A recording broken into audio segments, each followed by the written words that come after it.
FTX의 CEO 샘 뱅크먼 프리드가 얼마 전 체포를 당했죠.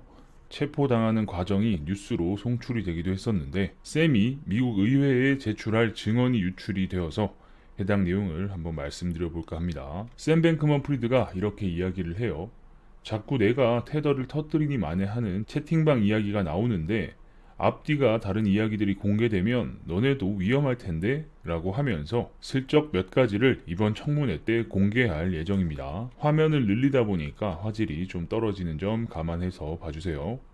여러분, 이게 그 채팅방이고요.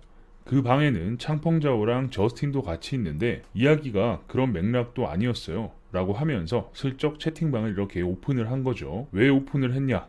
이건 창펑자오와 저스틴을 곤란하게 하려는 밑작업 정도로 볼 수 있는 거죠. 나만 죽을 수 없다. 내가 입번끝 하면 너네도 곤란하다 라는 걸 무언의 압박이 들어간 거죠. 예를 들면 이런 식으로 창펑자오가 이야기를 합니다. 샘, 너 스테이블 코인 디패깅 하려고 하지 마. 아무것도 하지 마. 당장 멈춰. 시장이 무너지는 수가 있어. 그리고 저스틴 너도 트론 출금 중지하고 잠깐만 좀 휴식이라고 하면서 창펑자오의 채팅을 공개했습니다. 그리고 샘은 스테이블 디패깅을 멈추라는 채팅을 보고 내가 스테이블 코인을 뭐 어떻게 했는데? 라고 하면서 대답을 합니다. 그랬더니 창펑자오가 너 지금 바로 멈추지 않으면 감옥에서 보내야 할 시기가 길어진다며 압박을 했습니다. 너 지금 알라메다 계정으로 AAV에서 테더 쇼치고 있는데 아니야? 라고 물어보는 거죠. 그랬더니 FTX의 제인 테켓이라는 샘 뱅크먼의 직원이 사장님을 커버친 거예요. 아닙니다. 저희는 AAV에 USDT를 USDC로 바꾸면서 유동성을 공급하는 중입니다. 창펑자오님, 저희 사장님 오해하지 마세요 라고 하면서 이런 커버를 친 거죠. 이 테켓은 어쩔 수 없는 직장인이기 때문에 그러지 않을까 싶어요. AAV에서 테더를 빌려서 커브에서 팔고 USDC로 바꾸는 작업을 계속 하는데 이건 사실 유동성 공급이 아니죠.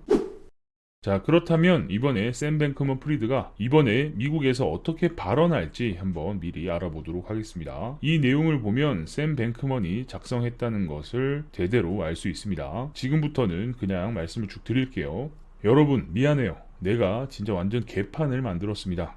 솔직히 이 상황에서 미안하다고 뭐가 되겠냐만 일단 지금 제가 할 수 있는 부분에서 최선을 다하고 있습니다.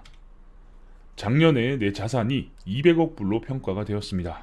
200억이면은 엄청난 돈이죠. 한 26조 원 정도 되는데 만약 오늘 내가 개털이다 라고 이야기를 한다 쳐도 사실 완전 개털은 아니죠. 내 가족도 있고 일용할 양식도 있고 사실 여기서 이런 말이 나오는 게 좀 이상하죠. 어쨌든 제가 마지막에 본 제 은행 계좌에는 약 10만 달러가 있었던 것 같아요. 그 이후 계좌, 거래소 등등 모든 계정이 잠겨서 이제는 확인이 어렵지만요. 저랑 FTX 팀은 정말 많은 정보를 고객에게 가감없이 제공하고 싶지만 이제 그 결정은 챕터 11에 달려있고 권한 자체가 공식적으로는 저에게 없어요. 사실 챕터 11 쪽 사람들은 OTP 같은 것도 다시 재설정해야 하는데 재설정하려면 기존 OTP가 필요해서 우리 쪽 협력이 필요하기도 하거든요. 이런 프로세스들이 뒤죽박죽이라 서로 협조가 반드시 필요할 겁니다. 그리고 오늘 하는 증언의 많은 부분이 구체적이지 못한 부분들이 있을 수 있으니 미리 사과를 드립니다. 과거와 현재 그 어떤 데이터에 대한 접근 권한을 미스터 레이 팀이 모두 맡고 있어요. 솔직히 그때는 제가 제정신이 아니었던 것 같아요. 당시에 저는 챕터 11의 양식을 빨리 서명하라는 압박을 받았거든요.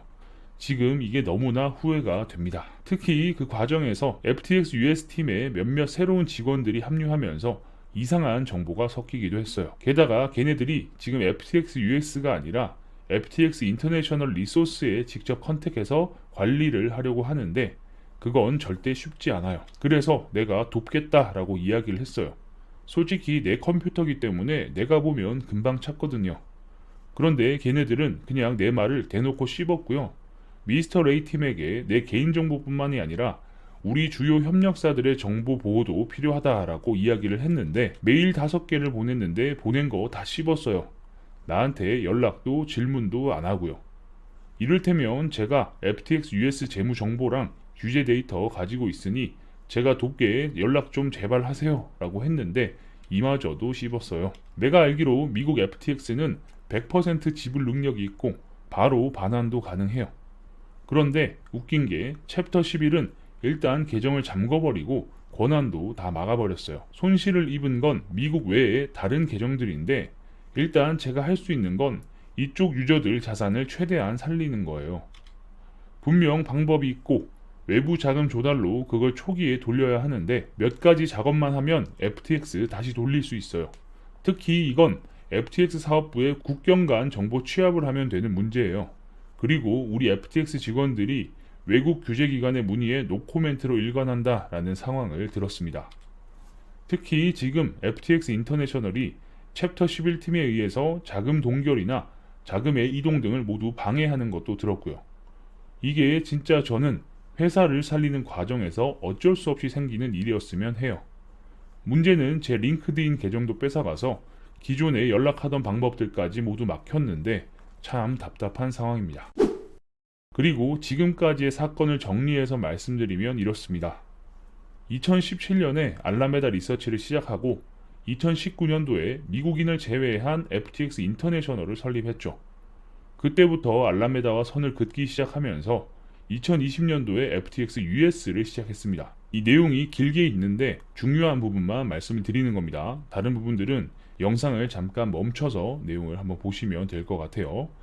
2021년부터 22년까지는 중간중간 기억이 빠진 게 있을 수 있습니다. 저는 알라메다가 2021년부터 레버리지를 과도하게 썼을 가능성이 있다고 봅니다. 아마 레버리지 비율은 1.1배 정도였을 거예요. 포지션의 90%는 보유하고 10%는 차입이었습니다. 그리고 FTX 내에서 허용하는 레버리지는 20분의 1, 마진에는 3분의 1 정도를 굴렸으니까요. 그런데 11월 초 FTX가 흔들리면서 알라메다의 보유 가치가 대략 반토막이 나버렸습니다. 그리고 폭락이 발생하면서 알라메다는 FTX에서 110억의 자산 그리고 110억의 부채가 발생했어요. 그런데 문제는 30억이 유동성이 높고 나머지 80억은 처분하는 데 시간이 걸리는 자산들이죠. 어쨌든 시간이 있으면 해결이 가능합니다. 챕터 11 얘네들이 데이터를 막아놔서 이건 그냥 기억으로 작성한 표니까 감안해서 보시면 될 것 같아요. 그런데 문제는 FTX에서 뱅크런이 발생했고 창펑자오가 FTT 위험하다는 이야기를 하면서 여론전을 펼치니까 하루에 40억 불이 나가버렸어요. 방법이 없죠. 그런 상황에서 현금을 인출시켜 주려면 FTX는 포지션을 종료해야 했고 알라메다는 채무 불이행이 되어버리니 FTX도 같이 출금을 못하게 되었죠. 그래서 문제가 뭐였냐? 알라메다를 직접 운영하는 게 아니라서 그냥 들은 내용이니까 틀릴 수 있어요. 감안해서 들어주세요. 어찌됐건 결국 최종 책임은 저에게 있으니까요.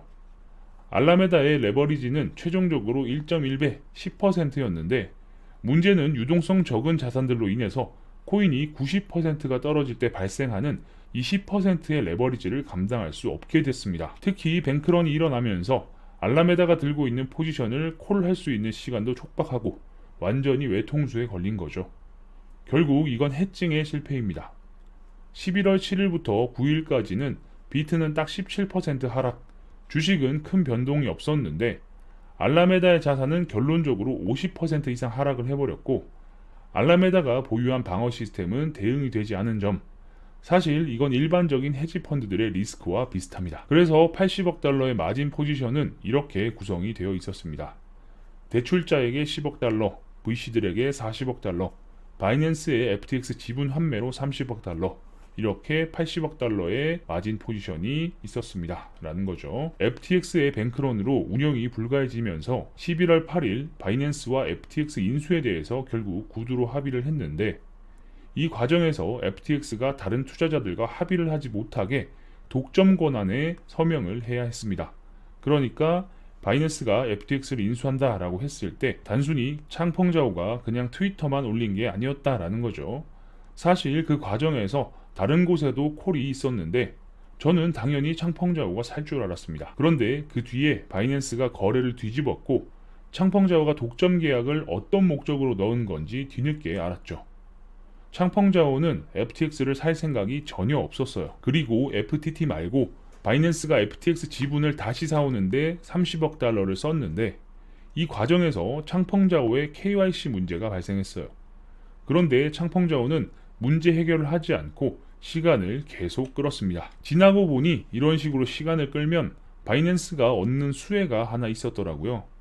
FTX까지 파산한 상황에서 바이낸스까지 조사하는 게 잘못하면 코인 시장의 괴멸로 이어질 수 있는지라 규제에서 피할 수 있는 시간적 여유를 얻게 된 수혜가 있었다라는 거죠. 사실 이거 말고 할 말이 되게 많은데 이 자리에서 할 말은 아닌 것 같네요.